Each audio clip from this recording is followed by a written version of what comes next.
Okay, here is a quick video of the Swell Pro waterproof drone.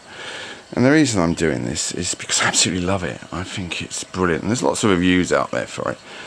But I'll just give my two pennyworths of what I think of it, and just how amazing it is.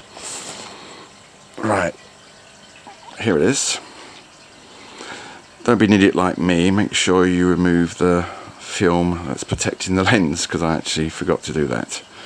Always make sure that the battery is fully closed. Now, there's lots of things to talk about, so I get to the main stuff, which is always make sure that this is sealed properly, because otherwise, the waterproof thing won't be that much good. Also, if you're having trouble getting the battery out, you'll find you'll get something like this with it. And what this is it hooks onto there, and then you can pull it off like that, which makes it a lot more easier. Now, you get these propellers with it as well, but for filming, these ones are a lot smoother. Okay, I got another set of these with it. Now, there's lots. I've got this basically because I research drones and I do a lot of kayaking, so in the water a lot. So I was thinking of something that's waterproof, i.e. this drone, and the fact that I can do footage land or sea. And also I found the cheaper they are, the more chance of losing them you have. Whereas this is sort of like an idiot-proof drone. It has detection, so it won't ram into trees and that unless you're doing it manually. It's got like on the remote, you've got like buttons like follow me, circle mode, or follow and circle mode together. So it's basically you just push a couple of buttons, and when you're in the water on a kayak, you don't want to really fiddle about with a phone and that, which, so I absolutely love the thing. That's why I'm doing this review. I can't strongly recommend this thing enough. I absolutely love it, and it's 4K as well, and it does really good 12 MP video pictures, which is really good as well. And also you get the sexiest case with it that I've ever seen. It's lovely. The only thing I made a mistake is I got a 30 litre bag inflatable, because I thought I could put this in it. It didn't fit, which was great. Right, some tips that I've found.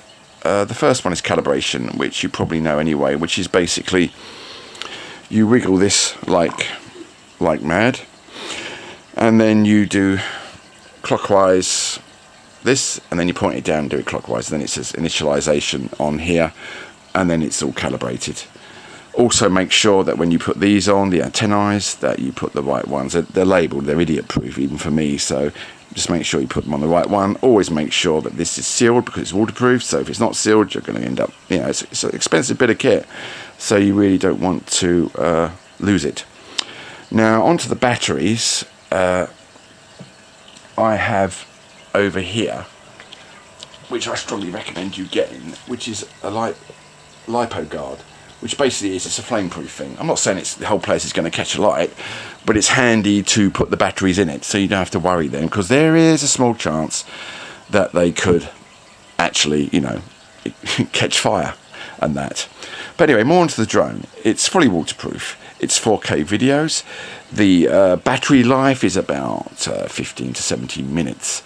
But also you have to remember, in the cold weather, you're always going to get less battery. So the major tip here is I always go, when it's 30%, I bring the drone back. Because you don't want to suddenly think it's 30% and then suddenly next minute you look at the thing and it's 10%. And, if this was cheap and cheerful, yeah, fine, but it's not. It costs a hell of a lot of money. So you really want to protect your investment. And what I love about it is if the signal goes, it will automatically come back to this.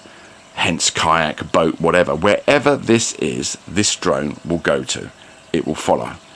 So if, say for instance, the GPS signal went, it will go back to where it recorded the last time it was with this. So the chances of losing it are sort of minimal, unless like the other day you get some Rottweiler come up and try and pick it up with his teeth, which, yeah, I nearly handed the bloke his teeth back anyway, but that's another story.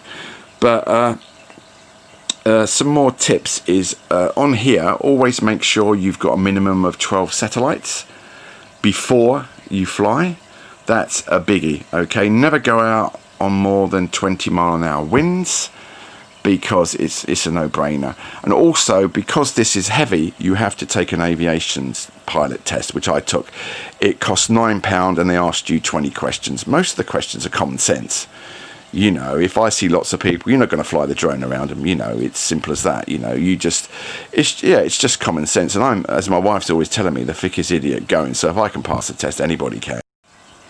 Yeah, there's lots of videos of the Spry out there, but I thought I'd give my 2 penny worth of what I thought about it, and I absolutely think it's fantastic. I really do. It's a great bit of kit, and I strongly recommend it if you're into water sports, kayaking, boating even. It will follow your boat, and you can even attach fishing lines to it, seriously, and fish with it, you know, if you're a fisherman. So there you go.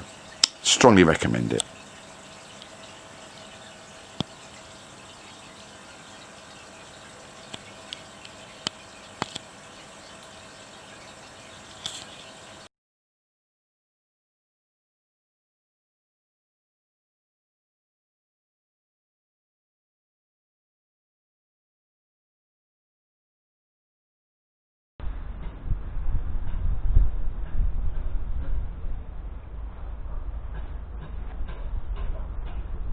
Merci.